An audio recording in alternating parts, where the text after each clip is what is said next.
again or a recession or whatever, I would imagine you'd start seeing them again. But they're in such high demand now that it's a little, they're just not that available. And the turnkey companies, there isn't a company that focuses solely on multifamily because there's not enough of them. So it's more about finding ones that primarily offer single family, but do occasionally get access to the multifamilies. You're wonderful. Keep up the good work. Thanks. I appreciate that.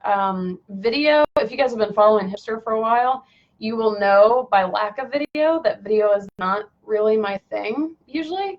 So this is no pressure by jumping straight into lives. Let's see. Are there different ways of getting a turnkey when you don't have money or credit? Great question, Lisa. We talked about earlier, I don't know if you're on here, Drew Pitchford wrote a phenomenal article. This is kind of now where I send everybody. It is in, I need to find the date. If anybody sees, if anyone can scroll through, I don't want to do it because it'll take me a second, but if anyone wants to scroll through, or Drew, if you know what the date is of that post, you can also find it on Hipster's website. It's talks about creative financing for turnkey rental properties. And Drew, one of our awesome group members who's been there from the get-go, wrote it. He has creatively financed several turnkeys. So he had responded to somebody asking about financing options in a post, and his response was so mind-blowing. I asked him if we could work together and he would write a blog, so we put it on our website. So it is in the post somewhere. We'll try and find the date of it. To me, that's one of the best ways to get started thinking about creative financing.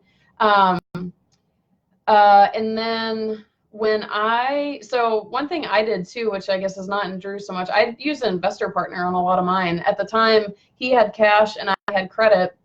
So I was taking, and he was also an investor, so he didn't want to use up all his mortgage slots. So he would put the cash in and I would take the mortgage and do the work. And to this day, we still own our properties together and we split everything 50-50.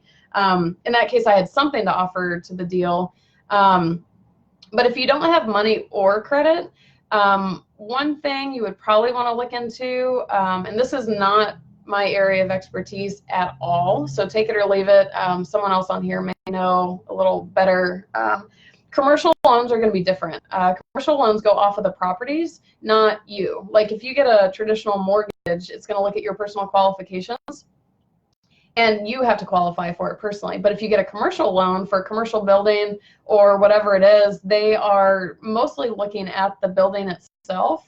At that point, because it's not based on your credit, if you had an investor partner who has the money, you could do all the work for the deal and all that kind of stuff. I think portfolio loans, somebody can correct me if I'm wrong, might do that also.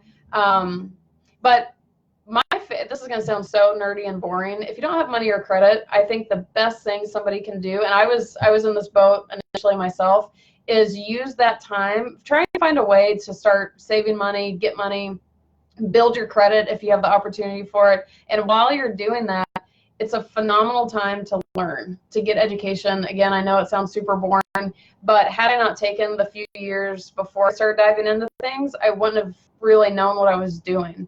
And with the market being more expensive right now, it's kind of a perfect time to kind of pause on making any moves and really start researching things. Like people find ways around this all day long. Creative financing, how to do it with no or low money down.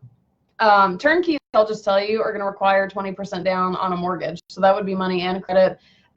Turnkeys are a little harder in that aspect, but if it's just real estate that you're looking into, use the time to really kind of scout out options and see what you can creatively problem solve yourself.